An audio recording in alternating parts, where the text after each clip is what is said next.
Welcome back to channel Pepitan bersama saya James Siregar. Di sini akan menemani teman-teman semuanya membacakan cerpen-cerpen lagi.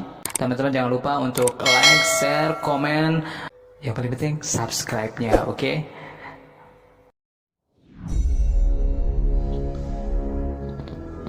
Apakah aku masih hidup? Pasti aku masih hidup. Karena jika tidak, pasti bukan di sinilah tempatnya.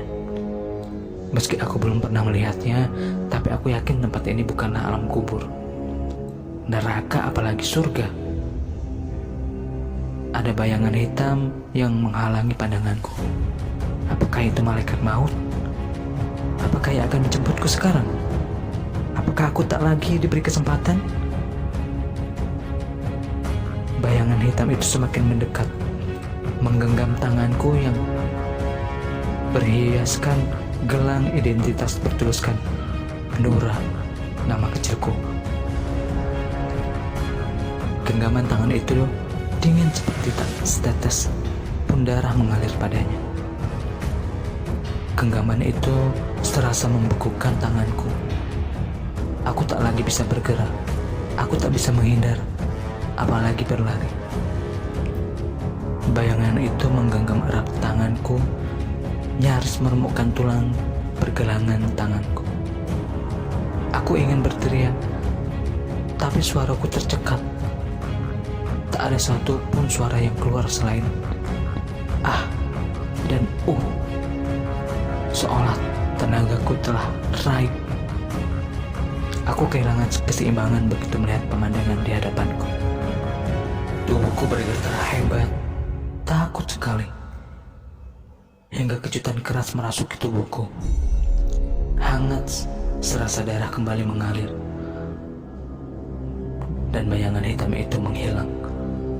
Telah berganti bayangan putih, dokter dan para suster.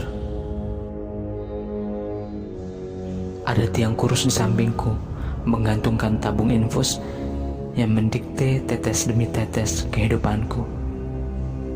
Ternyata aku benar-benar masih hidup. Tak membutuhkan waktu lama sebelum suster memindahkanku ke ruangan rawat. Berbagai wajah datang silih berganti, tersenyum dan prihatin.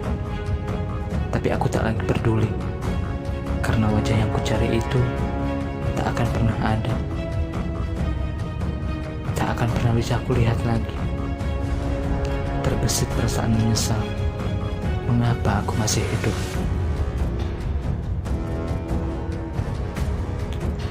Aku terbangun dan hari-hari itu telah berlalu sedemikian cepat. Serasa hanya tertidur beberapa jam saja. Bunga dalam vas itu telah berganti rupa menjadi bunga yang lebih segar. Ada yang menggantinya, mungkin beginilah tradisinya. Bukan diganti saat pasien kamar ini juga yang berganti.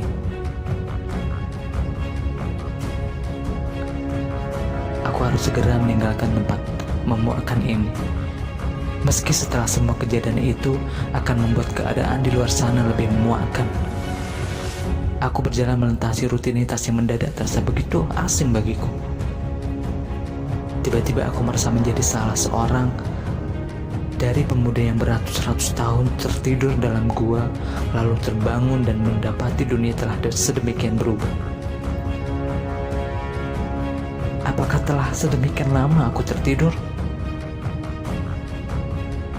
Batu nisan di hadapanku hangat tertimpa cahaya matahari pagi.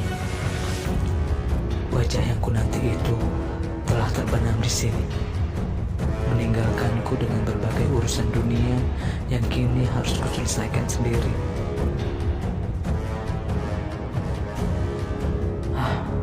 Kita bahkan belum sempat saling mengucapkan salam perpisahan. Kau hanya sempat membisikkan keinginan terakhirmu untukku. Meski aku tahu benar apa keinginanmu, keinginan yang rasanya sampai kapanpun tak akan pernah bisa kuwujudkan. Maafkan aku, Bu, karena sampai kapanpun aku tak akan pernah bisa mencintai ayah seperti ibu mencintaimu. Aku tak akan pernah bisa melakukan lebih dari yang kau lakukan untuknya. Aku tak akan bisa bersabar lebih dari kesabaranmu menghadapinya. Aku tak akan pernah bisa mencintainya lebih dari cintamu padanya. Kau datang saat usiaku genap 8 tahun. Hadiah yang terindah bagiku. Jarang sekali ada anak yang menerima hadiah seorang ayah di hari ulang tahunnya, bukan?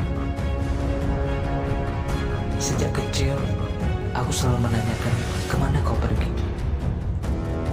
Tapi ibu selalu mengatakan bahwa kau pergi jauh untuk bekerja. Aku menerima saja. Tapi hadiah itu tak seindah yang kubayangkan.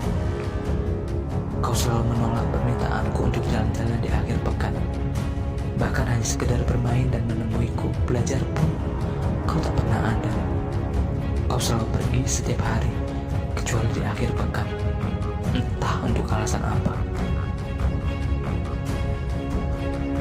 Akhir pekan itu akan selalu jadi hari yang istimewa untuk kamu, untuk ibu tepatnya. Karena hanya di akhir pekanlah kau akan datang. Seandainya kau tahu, ibu selalu menyambut kedatanganmu dengan cara terbaik, meski ia tahu betapa kau tak akan pernah membalas apapun atas pengorbanannya. Sementara bagiku, akhir pekan hanyalah masa-masa sulit di antara sekian kebahagiaanku bersama ibu. Setiap akhir pekan, ibu akan pergi bekerja ke tempat sahabatnya dan menginap selama 2 hari. Kau tentu tak memberikan sepeser uang pada kami. Kau hanya datang sebagai parasit, menumpang dan menyulitkan. Aku harus bangun sepagi mungkin, menyiapkan air hangat untuk kau mandi, menyiapkan sarapan hingga makan siang dan makan malam. Maka selama 2 hari itu menyisakan aku dan dirimu di rumah sesak ini akan selalu menjadi masa-masa penantian yang menegangkan.